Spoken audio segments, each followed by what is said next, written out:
அனைவருக்கும் வணக்கம். ஸ்டாலின் தொடரட்டும், நல்லாட்சி மலரட்டும் அப்படிங்கிற மாதிரிலாம் நிறைய விளம்பரங்கள் சமீப காலமாக நீங்கள் கேட்டுக்கிட்டே இருப்பீங்க. இந்த மாதிரியான விளம்பரங்களுக்கு பின்னாடி தனிப்பட்ட முறையில் உங்களுக்கு ஃபோன் பண்ணியும் பேசியிருப்பாங்க. நீங்கள் இப்போ பார்த்துட்டு இருக்கிற வீடியோ கூட கிளிக் பண்ணும்போது ஸ்டாலின் அவர்கள் அப்படியே கைத்துக்கு நின்றுப்பார் இல்லையா? இந்த மாதிரியான விளம்பரங்களுக்கு பின்னாடி திமுக ஒரு மிகப்பெரிய ஸ்கேம் ஒன்று பண்ணியிருக்காங்க. அது இப்போ சட்ட ரீதியிலான சிக்கலையை ஏற்படுத்தக்கூடிய வகையில் இருக்குது. அதை பற்றி நம்ம விரிவாக பேசுவோம் இந்த வீடியோவில். எடப்பாடி பழனிசாமி அவர்கள் சமீபத்தில் பிரச்சாரம் பண்ணும்பொழுது பொன்மலையில் பேசிகிட்டு இருக்கும்பொழுது அவர் ஒரு டேட்டா சொல்கிறாரு. அதாவது திமுக கடந்த சில மாதங்களுக்கு முன்பாக சில திட்டங்களை கொண்டு வந்தாங்க. என்னன்னா, ஓரணியில் தமிழ்நாடு அப்படின்னு ஒரு திட்டம், ஒட்டுமொத்தமா திமுகவில் உறுப்பினர்களை இணைக்கக்கூடிய ஒரு ஸ்கீம் கொண்டு வந்தார். நம்ம கூட அதை பத்தி நிறைய வீடியோ பேசியிருக்கோம். அதாவது எப்படிலாம் இவங்க அந்த டைம்லேயே மக்களை ஏமாத்தி கட்சியில உறுப்பினரா சேர்க்கிறாங்க அப்படிங்கிற மாதிரி. அதாவது ஒரு வீட்டுக்கு போவாங்க, ஓடிபி வாங்குவாங்க, வாங்கிட்டு இவர்களுக்கு உறுப்பினர் அட்டை போட்டு கொடுக்குற மாதிரி டேட்டா எடுத்துட்டு போயிடுவாங்க. அப்போ இதெல்லாம் பண்றது சட்டவிரோதமானது அப்படிங்கிற மாதிரி அந்த சமயத்திலே நீதிமன்றத்துக்கு போனாங்க எதிர்த்தரப்பு. அப்போ என்னாச்சு அப்படின்னா, நீதிமன்றமே இது மாதிரி ஓடிபி வாங்குறதெல்லாம் தவறு அப்படின்னு சொல்லி அவர்கள் என்ன பண்ணிட்டாங்க, ஒரு உத்தரவு போட்டாங்க. அதுக்கப்புறம் அந்த ஓரணியில் தமிழ்நாடு ஸ்கீமே அப்படியே மொத்தமாக படுத்துருச்சு. கிட்டத்தட்ட ஓரிரு மாதங்கள்லேயே பார்த்தீங்கன்னா புதுசா 1 கோடி பேரை நாங்கள் கட்சியில உறுப்பினர்லாம் சேர்த்துட்டோம் அப்படிங்கிற மாதிரி சொல்லி சில ஃபேக்கான டேட்டாவெல்லாம் திமுக காட்டினாங்க. இந்த ஓடிபி மெத்தட் நீதிமன்றம் தடை விதிச்சதுக்கு பின்னாடி அப்படிலாம் பேச முடியல. அவர்கள் அதுக்கப்புறமா அந்த ஸ்கீம் அப்படியே கைவிட்டாங்க. பல பேர் ஸ்டாலின் அவர்கள்கிட்ட போலி கணக்கு கட்சிக்குள்ளே காட்ட ஆரம்பிச்சிட்டாங்க. இந்த மாதிரி நாங்கள் சேர்த்தோம்னா நான் சேர்த்திருக்க மாட்டாங்க. சரி, அப்படி நம்பர் வாங்கி ஓடிபி வாங்கி சேர்த்தாங்களே, அதுவாச்சும் உண்மையான்னு கேட்டிங்கன்னா அதுவும் பொய்யா தான் பண்ணாங்க. எப்படி ஒரு வீட்டுக்காக போயிட்டு உங்களுக்கு மாதம் 1000 ரூபா வருதா? ஆமாம் வருது. இனிமேலும் வரணும்னா நீங்க ஓடிபி சொல்லுங்க. இப்படியே மக்களை பிளாக்மெயில் பண்ணி ஓடிபி வாங்கி உறுப்பினர் சேர்த்த விஷயங்கள்லாம் நடந்துட்டு இருந்துச்சு. அப்ப இதுக்கெல்லாம் நீதிமன்றம் கவனிச்சுதான் இனிமேல் ஓடிபி வாங்காதீங்கன்னு சொல்லி அதை இது பண்ணாங்க. ஸோ ஆனாலும் நீதிமன்றத்தில் உத்தரவு வர்றதுக்கு முன்னாடியே கிட்டத்தட்ட இவர்கள் பல லட்சக்கணக்கான பெண்கள் மற்றும் பல லட்சக்கணக்கான குடும்பத்துக்கிட்ட இருந்து அந்த ஓடிபிலாம் வாங்கி வச்சுக்கிட்டாங்க. அதற்கு அப்புறமா பாத்தீங்கன்னா, உங்க கனவை சொல்லுங்க அப்படின்னு சொல்லி ஒரு ஃபார்ம் வீடு வீடா கொண்டு போய் கொடுத்தாங்க.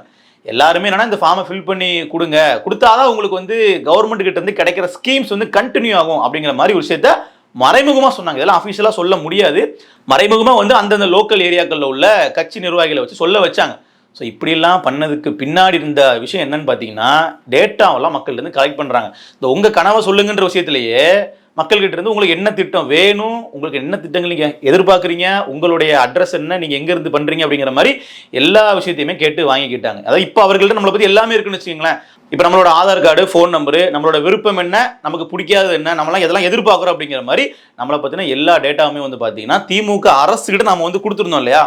இப்போ அவர்கள் என்ன பண்ணுறாங்கன்னா, அந்த டேட்டாவை அப்படியே எடுத்து சபரீசன் அவருடைய பெண் நிறுவனம், திமுகவிற்கு தேர்தல் வேலையை பார்க்கக்கூடிய நிறுவனம் இருக்கு இல்லையா, அதுகிட்ட கொண்டு போய் கொடுத்துட்டாங்க.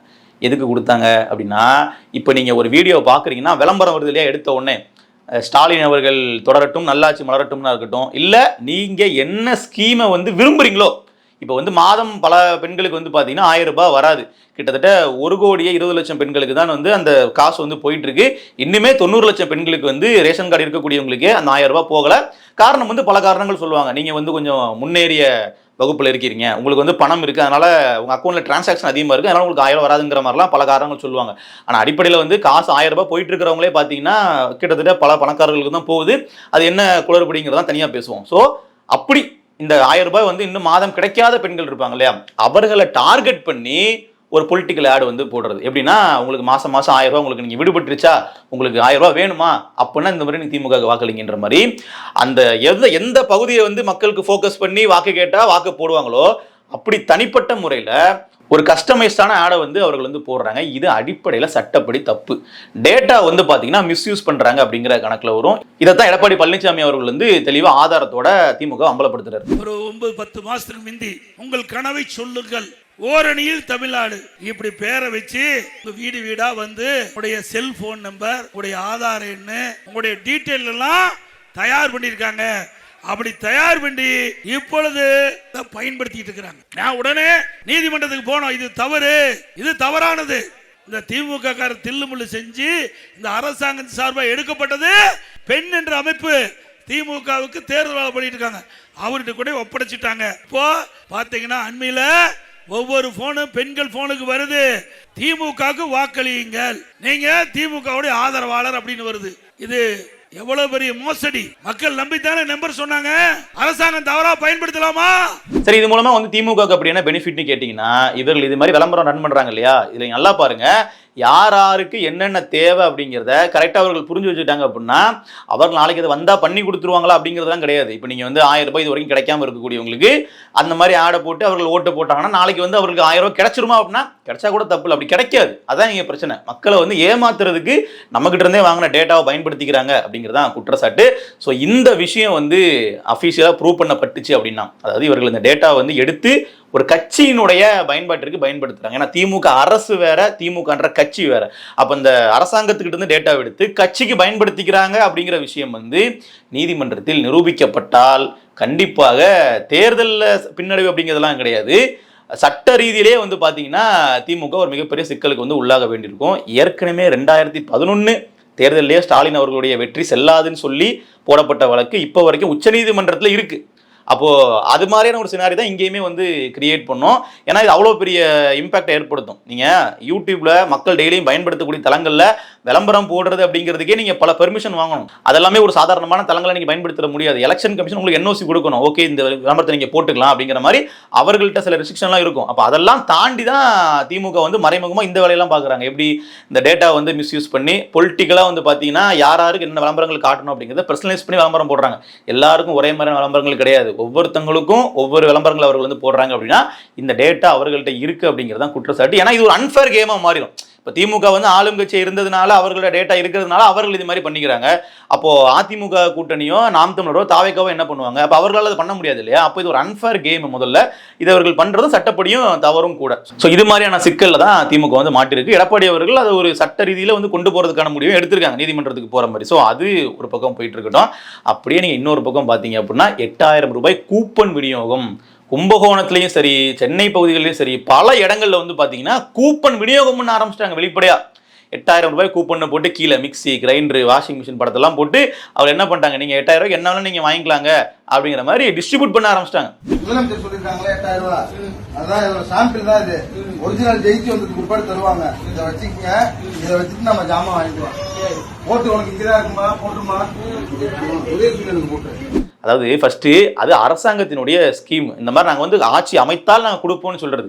இங்க கூப்பனை கட்சிக்காரங்களே கொடுக்க ஆரம்பிச்சிட்டாங்க. என்ன சொல்லி கொடுக்குறாங்க?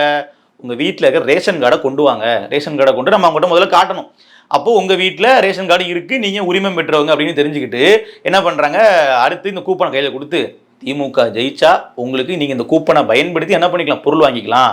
ஒருவேளை திமுக தோத்துருச்சுன்னா உங்களுக்கு இந்த கூப்பன் செல்லுபடி ஆகாது, வேலிடி கிடையாது அப்படிங்கிற மாதிரி சொல்லி 8000 ரூபாய் பணத்தை கொடுத்து ஓட்டு கேட்கறது சமமான ஒன்று இந்த கூப்பன் கொடுக்குறது. அதை வந்து கையில கொடுத்து திமுக ஓட்டு போடுங்கன்றாங்க. தேர்தல் ஆணையம் எப்படி இதெல்லாம் பார்த்துக்கிட்டு இருக்காங்கன்னு தெரியல. சமீபத்தில் கும்பகோணம்ல திமுக வேட்பாளர் அன்பழகன் அவர்கள் போட்டியிடக்கூடிய தொகுதியில் இந்த விநியோகம் நடந்திருக்கு. அதை எதிர்த்து அங்கே உள்ள தாவே கவர்னர்லாம் வந்து பார்த்தீங்கன்னா கேள்வி கேட்டதில் 2 தரப்புக்கும் இடையே வந்து பெரிய மோதலே வந்து ஏற்பட்டிருக்கு.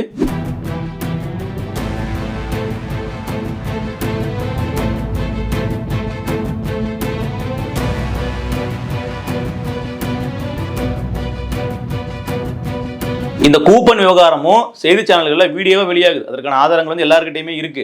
ஸோ இப்படி ஒரு கூப்பனை வந்து எதிர்க்கட்சியினர் யாரும் தயார் பண்ணி கொடுத்துட முடியாது இல்லையா? அப்போ கண்டிப்பாக திமுக தரப்பு தான் பண்ணியிருப்பாங்க. அப்போ இதெல்லாம் தேர்தல் ஆணையம் என்ன நடவடிக்கை எடுக்க போகுது? அதான் முக்கியமான கேள்வி. இப்போ வந்து பணப்பட்டுவாடா பண்ணக்கூடாதுன்னு சொல்லி ஃப்ளையிங் ஸ்குவாடு வந்து எல்லா இடத்துலையும் வந்து அப்படியே பறக்கும் படை மாதிரி தீவிர மேலே பார்த்துக்கிட்டு இருக்காங்க. ஆனால் பெரிய அளவில் தொகை எதுவும் பிடிச்சாங்களா அப்படின்னு பார்த்தீங்கன்னா இல்லை.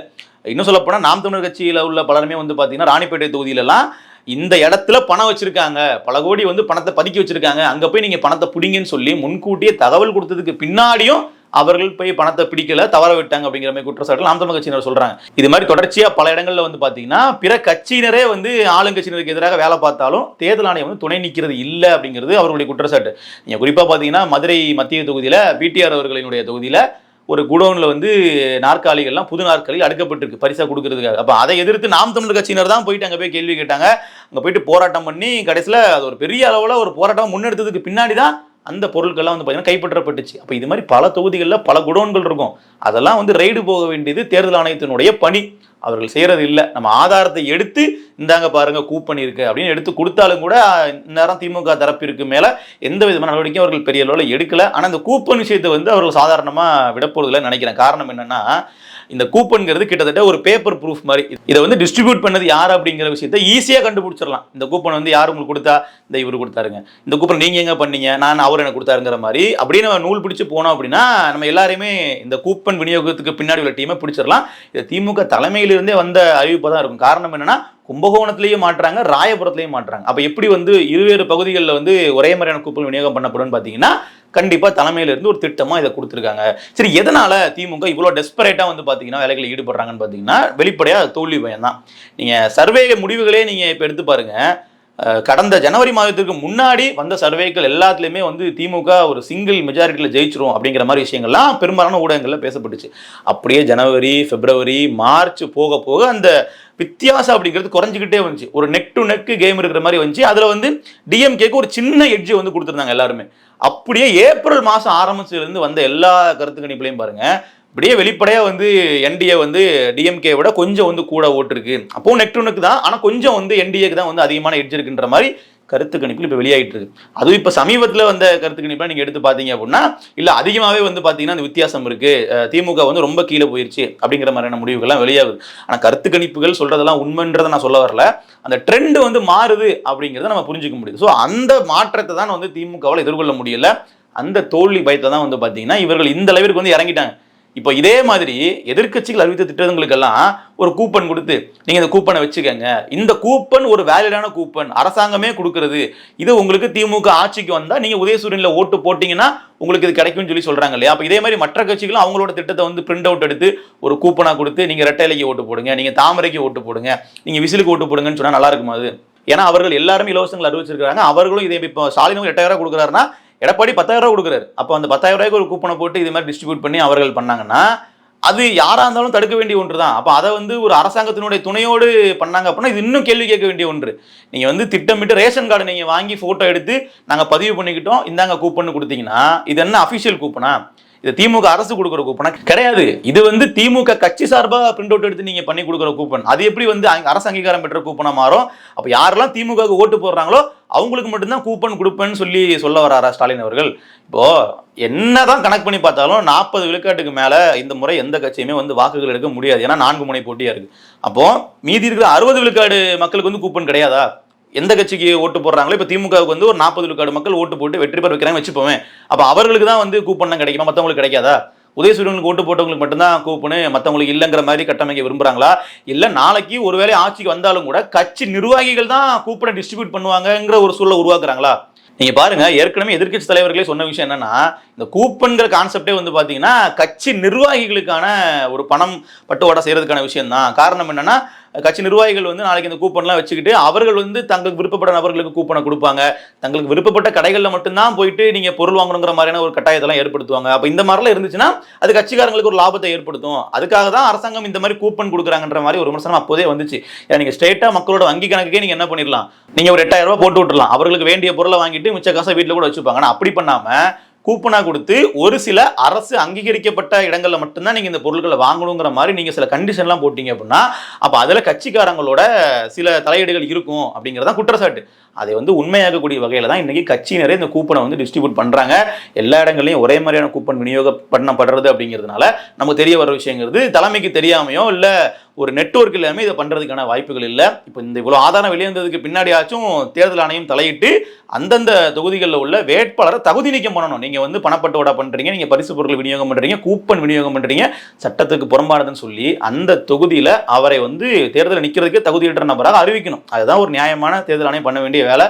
ஸோ பொறுத்திருந்து பார்ப்போம். இன்னும் வந்து பார்த்தீங்கன்னா பல தொகுதிகளில் வேட்பாளர்கள் வாக்கு கேட்க போகும்பொழுது மக்கள் விரட்டி அடிக்கக்கூடிய காட்சிகள் அப்படிங்கும் தொடர்ச்சியாக வந்துகிட்டே இருக்கு. அது மாதிரியான விஷயங்களோட எதிரொலி தான் எப்படியாச்சும் ஓட்டு வாங்கி நம்ம ஜெயிச்சிடணும், எப்படியாவது மக்கள்கிட்ட வாக்கு வாங்கி நம்ம ஆட்சிக்கு வந்துடணும்னு டெஸ்பரேட்டா திமுக இந்த மாதிரியான பண்ணக்கூடிய விஷயங்கள். ஸோ இதற்கெல்லாம் வந்து கண்டிப்பாக தமிழக மக்கள் வந்து அப்படியே மனம் மாறி இந்த கூப்பனை வாங்கிட்டோம் அதனால ஓட்டு போட்டுருவோங்கிற மாதிரி நினைக்க மாட்டாங்கன்னு சொல்லி நம்புவோம். பார்ப்போம். நன்றி.